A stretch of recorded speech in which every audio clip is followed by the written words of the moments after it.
नमस्कार। प्रतियोगी परीक्षाओं की तैयारी में केमिस्ट्री के कुछ टॉपिक्स बहुत इम्पोर्टेंट होते हैं।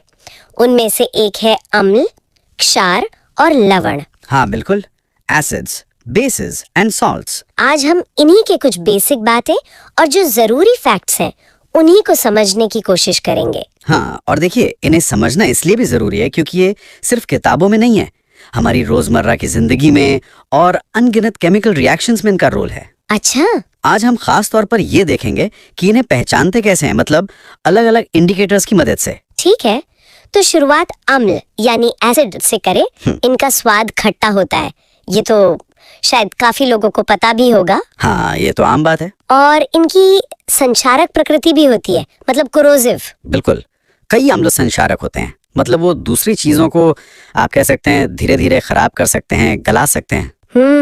और इनको मोटे तौर पर दो कैटेगरी में रखते हैं। एक तो जैविक अम्ल जो हमें पौधों या जीवों से मिलते हैं, और दूसरे खनिज अम्ल जिन्हें मिनरल एसिड कहते हैं, वो खनिजों से बनते हैं।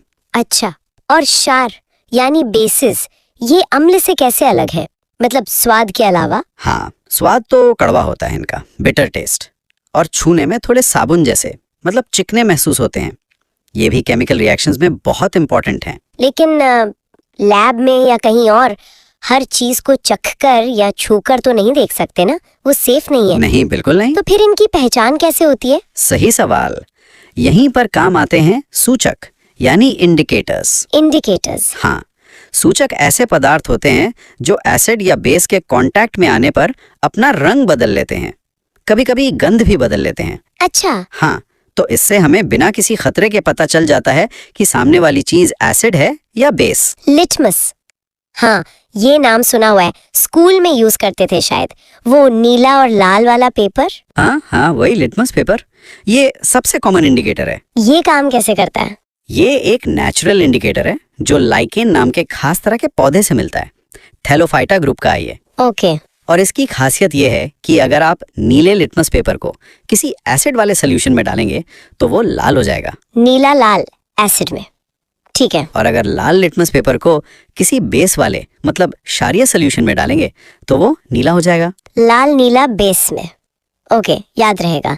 अम्ल नीले को लाल, क्षार लाल को नीला। बिल्कुल, ये याद रखने का अच्छा तरीका है। और लिटमस के अलावा भी होते हैं इंडिकेटर्स? हाँ बिल्कुल हैं, कई सारे हैं।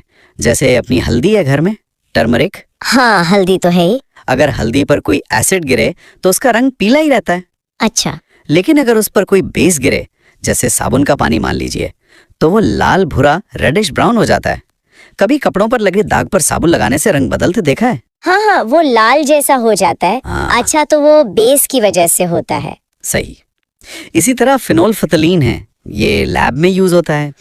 ये एसिड में रंगहीन होता है, कोई कलर नहीं, पर बेस में डालते ही गुलाबी मतलब पिंक कलर का हो जाता है। Pink, okay. और एक और है मिथाइल ऑरेंज। ये एसिड में लाल रंग देता है और बेस में पीला। एसिड में लाल, बेस में पीला, ठीक है। तो काफी सारे हो गए रंग बदलने वाले। हाँ, मैंने कहीं सुना था कि कुछ सूचक गंध से भी पहचान करवाते हैं, स्मेल वाले। हाँ, आपने सही सुना है। उन्हें कहते हैं घ्राण सूचक या ऑल्फैक्टरी इंडिकेटर्स। ऑल्फैक्टरी इंडिकेटर्स जैसे प्याज का रस है, वनीला एसेंस जो केक वगैरह में डालते हैं, ओके। या फिर लौंग का तेल। अच्छा, ये सब। हाँ, इनकी खासियत ये है कि एसिड के कांटेक्ट में इनकी अपनी जो खास गंध होती है वो बनी रहती है। ओके। लेकिन जैसे ही ये किसी बेस के कांटेक्ट में आते हैं, इनकी गंध एकदम खत्म हो जाती है। पूरी तरह खत्म, गायब। हाँ बिल्कुल, गंध महसूस ही नहीं होगी। अरे वाह, ये तो वाकई पहचानने का एक अलग ही तरीका है, बड़ा इंटरेस्टिंग है ना? चलिए, पहचानना तो ठीक है, पर ये केमिकली कैसे बिहेव करते हैं? जैसे एसिड्स धातुओं के साथ, मेटल्स के साथ कैसे रिएक्ट करते हैं? कोई खास रिएक्शन है? हाँ, ये एक बहुत इंपॉर्टेंट रिएक्शन है जो अक्सर एग्जाम्स में पूछी जाती है। जब कोई एसिड किसी एक्टिव मेटल के साथ रिएक्ट करता है तो सॉल्ट और हाइड्रोजन गैस बनती है। सॉल्ट और हाइड्रोजन गैस? हाँ, यानी acid plus metal, salt plus hydrogen gas. ये दिखाता है कि एसिड्स मेटल से हाइड्रोजन को डिस्प्लेस कर सकते हैं। और ये लवण यानी सॉल्ट, ये सिर्फ इसी रिएक्शन से बनते हैं? ये होते क्या है असल में? जैसे खाने वाला नमक? हाँ, खाने वाला नमक मतलब सोडियम क्लोराइड NaCl, वो एक तरह का सॉल्ट है। कॉपर सल्फेट भी एक सॉल्ट है। ये आयोनिक कंपाउंड होते हैं। अच्छा, और ये सिर्फ एसिड मेटल रिएक्शन से नहीं बनते। जब एसिड और बेस आपस में रिएक्ट करते हैं, जिसे न्यूट्रलाइजेशन रिएक्शन, उदासीनीकरण अभिक्रिया कहते हैं, तब भी सॉल्ट और पानी बनता है। ओह हाँ, न्यूट्रलाइजेशन। एसिड और बेस एक दूसरे को न्यूट्रलाइज कर देते हैं। बिल्कुल, एक दूसरे के असर को खत्म करके सॉल्ट और पानी बनाते हैं। समझ गई। और एक पीएच स्केल के बारे में भी सुना है, उसका क्या रोल है? हाँ, पीएच स्केल ये किसी सोल्यूशन की एसिडिटी या अल्कलिनिटी, मतलब अम्लता या क्षारीयता को मापने का एक पैमाना है। मापने का? कैसे? ये आमतौर पर 0 से 14 तक होता है। 7 को न्यूट्रल माना जाता है, जैसे शुद्ध पानी। 7 से कम पीएच मतलब एसिडिक, और 7 से ज्यादा पीएच मतलब बेसिक या अल्कलाइन। 0 से 14, ठीक है। इसका हमारी लाइफ में क्या इम्पोर्टेंस है? बायोलॉजिकली ये बहुत इंपॉर्टेंट है। आपको पता है, हमारा शरीर ठीक से काम करे, इसके लिए हमारे खून का पीएच मान लगभग 7 से 7.5 के बहुत ही संकरे दायरे में रहना जरूरी है। सिर्फ 7 से 7.5 के बीच? इतना कम रेंज? हाँ बिल्कुल, इससे थोड़ा भी ज्यादा या कम हो जाए तो बहुत गंभीर समस्याएं हो सकती हैं। ये हमारे शरीर में पीएच बैलेंस की इम्पोर्टेंस दिखाता है।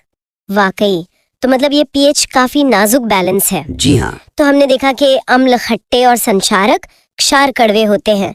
लिटमस, हल्दी, फिनोल्फिथैलिन, मिथाइल ऑरेंज जैसे इंडिकेटर्स रंग बदलकर, जी हाँ, और प्याज, वनीला जैसे इंडिकेटर्स गंध बदलकर इनकी पहचान में मदद करते हैं। सही है। और एसिड की मेटल से रिएक्शन भी एक अहम केमिकल प्रॉपर्टी है, जिससे सॉल्ट और हाइड्रोजन गैस बनती है। बिल्कुल सही। ये मुख्य बातें हैं जो याद रखनी चाहिए। तो अब श्रोताओं के लिए एक सवाल छोड़ते हैं सोचने को। हाँ जरूर। जरा सोचिए कि हमारी रोजमर्रा की जिंदगी में किचन से लेकर बाथरूम क्लीनर तक या खेतों में मिट्टी तक ये एसिड्स और बेस कहाँ कहाँ मिलते हैं, और अलग अलग सिचुएशन में इन्हें पहचानना क्यों जरूरी हो सकता है। बढ़िया सवाल है, इस पे सोचिएगा जरूर। आपकी क्या राय है? अम्ल और क्षार के और कौन से उदाहरण या उपयोग आप जानते हैं? नीचे टिप्पणी में जरूर साझा करें।